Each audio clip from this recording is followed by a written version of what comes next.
Now, that's pretty much everything on the top I want to talk about. The other thing besides the top is really going to be on the left side. So the left side is really where everything starts to happen when we're customizing this website. The first thing is kind of your site menu. Yes, we have that on the top to switch pages, but you can do a lot more here. You can not just switch pages, but you can actually customize them. You can add pages, you can rename pages, reorder them, do all kinds of different stuff. And so taking a look at this is really the first big thing, the first big decision you want to make with your website, just to make sure that all of your pages are there and you have them and you're ready to edit each individual one. So right now we have 4 pages. Let's say I really don't care that much about a contact us page. I could just go and delete that page by clicking on the 3 dots and then saying delete. Similarly, we could add a page as you just click on the blue button on the bottom. And maybe this is let's say this is like an about us page. And so if you click on the 3 dots, you can go to settings. Of course, you could rename it, you could duplicate it, hide it, whatever. But what you really want to do here, I'm going to get into these settings later on in the video, but you just want to make sure that you have the right name for it. It's called About Us, and you're going to see it's going to show up on the top of your navigation. You can kind of see it in the background right there. When I hide this window, you will see it, but you can hide it if you don't want it in your menu. So this would be maybe like a privacy policy or something like that. Is something that I generally don't want to show in the top menu. You just want to link it somewhere else on your website. So you want that page, but you don't want it linked on your menu. Now going across, you have your layouts. If you don't want to have your header on the top, so this would be maybe if you have like a big video player or something, that'd be kind of nice. But for most pages, I generally keep the header and the footer there. It just helps people to navigate around the website just like a little bit more easily. Now, we also have some other options here. We can add a link to the navigation bar as well. So this doesn't even have to be on our website. If we add a link, it could be to a web address, so eBay or an Etsy store that you might have. You can also link to an email, a phone number. You could have an anchor. There's a lot of different things you can do here. We're just going to add a phone number in the top, being that this is a coffee shop. Maybe it's easier if we have a lot of mobile visitors that they want to just go and call us by tapping on this on the top. So we're going to say done. It adds it to the top, and it knows that it's a phone number, so we can it's going to be great that it's there. But the other thing is that not only can you change what is on the menu, but you can also change where that actually is on your navigation bar. So if we want the call us thing to be on the bottom, you just click on it and drag it up or down. So you'll see that we can drag About Us down. And the other cool thing is if we want to make a sub page, so online ordering, if we want that to be like when they hover over menu, you can click it and drag it to the right. So that'll make it a sub page. I'll show you guys what this actually looks like. So if we just close out of this, we can go to save it and then go to preview. And so we're just it's gonna open a new preview, and we go preview. And now we can actually, close out that. A lot of pop-ups. Anyway, so here you'll see that we can go to home, we can hover over menu, and that's going to show us online ordering, the About Us, and then Call Us is going to actually open up, it looks like that right there. Being on a desktop, that's probably not the best thing to have, but if you have a lot of mobile visitors, it's definitely a great thing to have, where it would open up the phone app, and they would just be able to call you from there. Now, obviously, like I said, you could link to so many other things on your page. It could be like different pages, it could be different links, it could be an anchor on your page, and I'll show you anchors later on in the video. But let's go back to editor. Click on the green button right there and bring us right back to the editor. And then let's continue down here. So that's pretty much everything I want to show you with the site menu, how to rearrange it, how to add links, how to add stuff like that, adding more pages, obviously. If you want to delete a page, you would just click on the 3 dots and go down to delete it. You could also make it like your home page. I'll show you that in a second. But that's what I want to show you right there. Now, if we go to settings by clicking on the 3 dots, we have SEO options, we have social options, and obviously we can duplicate this if we're trying to make 2 of the same page. I find it's a great way to kind of use one page as a template, so you don't have to, it saves you a little bit of work. You don't have to remake an entire page. It's just something that I kind of like to do. Similarly, you can hide it. If it's an old page that you don't want to use anymore, and you don't want to delete it because you think, maybe you might want to use it again for another maybe seasonal sale, you can just hide that. Now, if we go into settings here, we actually have permissions. So if you want this to be shown to everyone, that's most of your website, password holders, and then members only. Members only is a great way to kind of build an email list and make like an exclusive page. So people will have to make a membership with you. Usually they're free.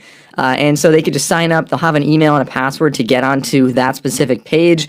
And then maybe it's just exclusive content you have just for them. We also have SEO, so search engine optimization. I'll get more into SEO later on in the video. They have their SEO whiz. It kind of walks you through it. It makes it really easy to do, honestly. And so I'll show you where to find that later on. But here we have how it's going to show up in Google. You want to do this with every single page. You want to make sure you have the right URL slug, which means at the end of your URL. So it'll be like santralmedia.com/home would redirect you to this page. And so that would just be what your URL slug is. Then we can also change the name of it. Your homepage should not say home like this. That doesn't look good. We want to call this something a little bit more enticing. So Santrel Coffee Shop. And obviously we do want spaces. We want it to look like exactly how it's going to show up on Google. So put a little dash there and say best coffee in North Philly. How about that? So that way it's like they know what it is, they know where you are, and they know that maybe you're proud of being a local coffee shop. And then down here, we can actually add some text below that. Your little, they call it a meta description. It's really just a short little, maybe 150 character description that's going to be like what that page is actually about. So people are going to see this when they're on Google, and you can see right up there. We want to make this like I said, about 150 characters. You'll see what's cut off, and that's really what you want to do with that. So if we head back, actually, let's go back. There's a couple other things I wanted to show you here besides SEO. I mean, that's everything for SEO. Social share. This is like if you share it on Facebook or something. What kind of image do you want to show up on Facebook? Maybe it would show up on some other social shares as well. I think Facebook is like the main one. And so that's what it's going to look like. Again, you want to have a good title and description. And then advanced SEO. I mean, you guys really don't have to worry about this right now. The SEO covers most of what you need to know for basic stuff. We have page transitions as well. Page transitions can give you, like, obviously it's pretty self-explanatory. When you go from one page to maybe your About Us page, is it going to like crossfade or do something?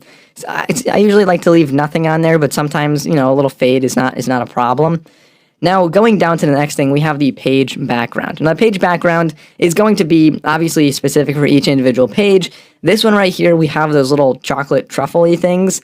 They look really good on the top. And the benefit of using this instead of just a picture for the background of the strip is that the background of the page goes all the way up behind the header as well. So for the top section or the top strip, I really do like that. It looks pretty good. You can make it a video. You can make it an image. You can make it a color. I think videos, they look cool, but sometimes they make it a little bit, like it's a little bit slower. With slower internet access, sometimes your website doesn't give you a good experience. So I usually just stick with an image. Now, this image, unfortunately, is pretty small. I think this might be low resolution. But you see, we have some options here. So parallax means that as you scroll, the picture kind of stays the same in the background. We can also go and change this from tiled to fill. You see, obviously, like I said, kind of a low resolution. But you can move it around as well. So where do you want this image located? You can move it to the left or the right.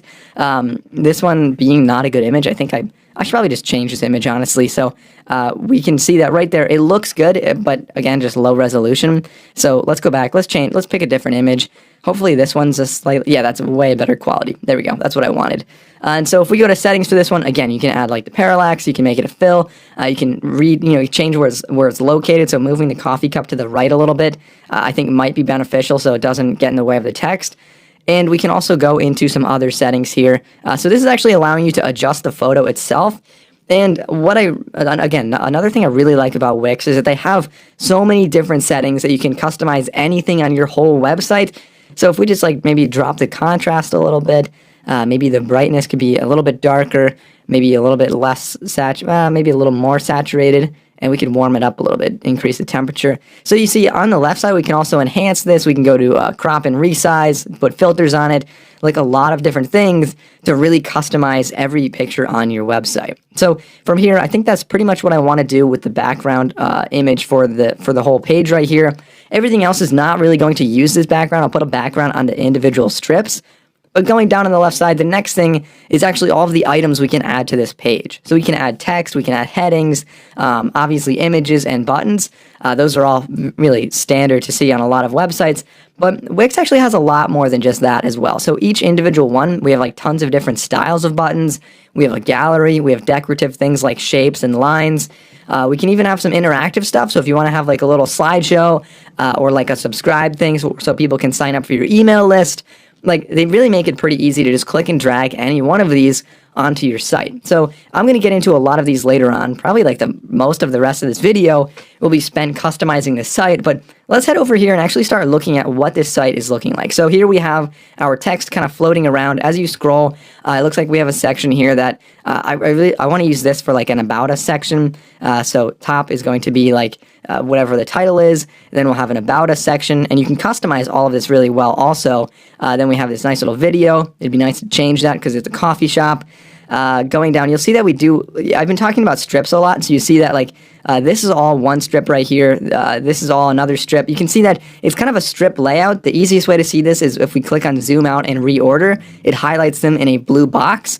And so you can rearrange these, and it's kind of like the layout that you'll notice that most websites are kind of laid out in a very similar way here. So in any strip you want, you can actually resize it by clicking and dragging this like really thick blue bar up and down. And then when you hover over them, you can also edit that, meaning like you could move it up and down. We can duplicate different sections or strips. Sometimes in this video, just so you guys know, I might say strip or I might say section. It's really common to see this in either term on a lot of other website builders, but Wix does call them strips. So I'm going to do my best to say strips in this video.